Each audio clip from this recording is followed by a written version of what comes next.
Zanu PF Youth's Boo Minister, by Nunyurayena, the 17th of September 2025. Spread the love. Tensions boiled over at the Zanu PF Mashonaland West Provincial Inter-District Conference, held at Chinhoyi University of Technology on Sunday, as party youths openly booed and heckled Justice Minister and Politburo member ZVAITWA. The angry outburst came after repeated demands by youths for the fulfillment of promises made under the presidential heifer scheme and land allocations. ZVAITWA was jeered 3 times during his address, with the crowd chanting against empty promises. Health Minister Douglas Mamashora attempted to intervene and calm the situation, but failed to contain the escalating frustration. One youth shouted, "We are tired of promises without implementation. Some of us were given offer letters for land that does not exist." Another from Hurungwi added, "Give us land as promised. You just want to use us.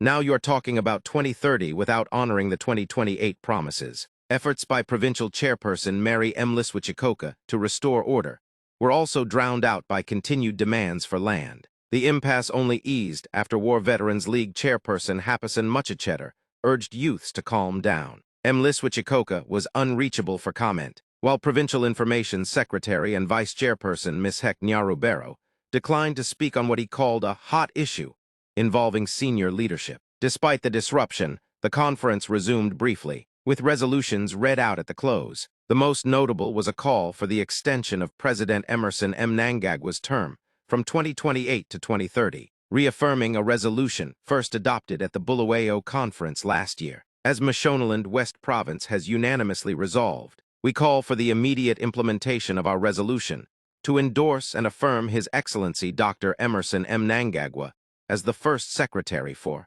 Zanu PF and President of Zimbabwe to continue serving in both capacities until 2030, the statement declared. Other resolutions included establishing a framework to ensure party supremacy over government structures, aimed at tightening Zanu PF's control over policy implementation.